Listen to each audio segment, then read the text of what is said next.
Radhe Radhe everyone, जय श्री कृष्णा। तो कैसे हैं आप लोग। स्वागत है आपका हमारे चैनल मनमोहन कान्हा ब्लॉग में।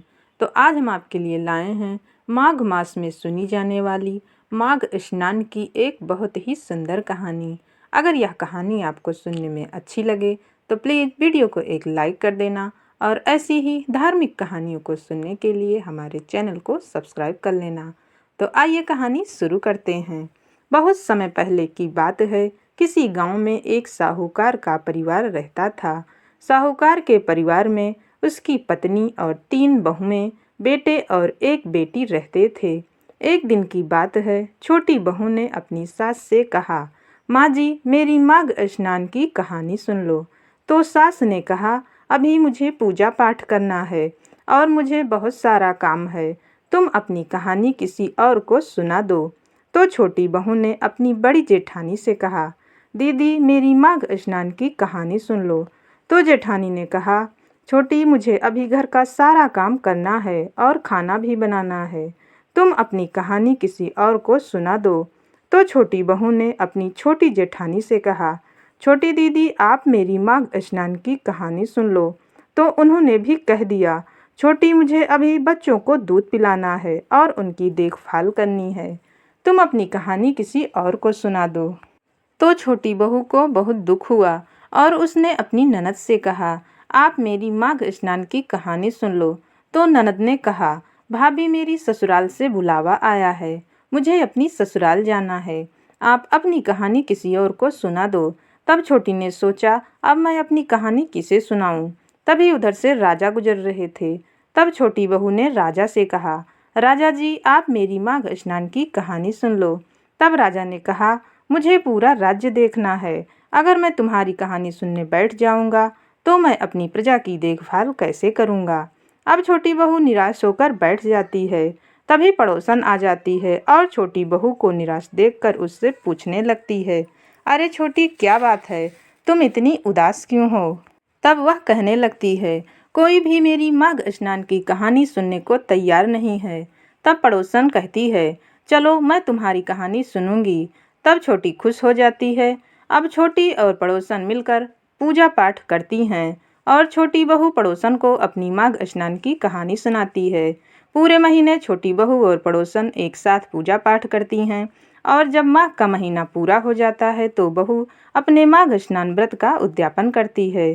जिस दिन बहू उद्यापन करती है वह दिन छोटी बहू का अंतिम दिन था। उसी समय स्वर्ग से विमान आता है और छोटी बहू उस पर बैठ जाती है।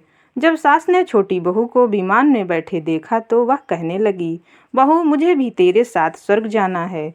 तब छोटी बहू ने कहा, माँ जी, आपको तो पूजा पाठ करना है और बहुत सारा काम है, आप मेरे साथ कैसे चल सकती हो।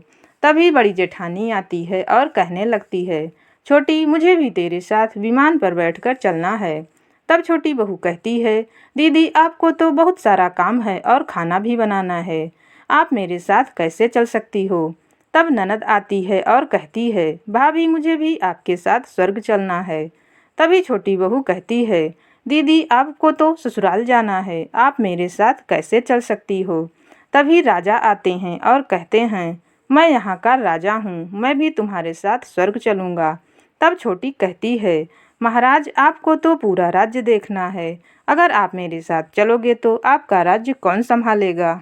उसके बाद पड़ोसन आती है और कहती है, छोटी बहू, मैं तुम्हारे साथ स्वर्ग जाना चाहती हूँ। तब छोटी बहू ने कहा, हाँ, आपने मेरी माघ स्नान की कहानी सुनी है और पूरे महीने मेरे साथ पूजा पाठ किया है, इसलिए आप मेरे साथ स्वर्ग चल सकती हो।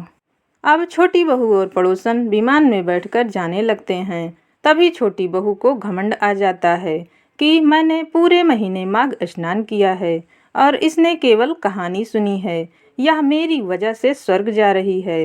तभी छोटी बहू विमान से गिर जाती है और धरती लोक में वापस आ जाती है। वह रोते हुए भगवान से कहती है, भगवान, मुझसे कौन सा अपराध हो गया जो आपने मुझे नीचे धकेल दिया। तब भगवान कहते हैं, तुम्हारे अंदर अहंकार आ गया, इसलिए तुम्हारे साथ ये हुआ।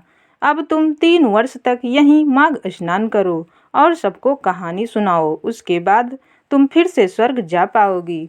तब छोटी बहू ने 3 वर्ष तक माघ स्नान किया और सबको कहानियाँ सुनाई। जब 3 वर्ष पूरा हो गया तो फिर से विमान आया और छोटी बहू को बिठाकर स्वर्ग ले गया।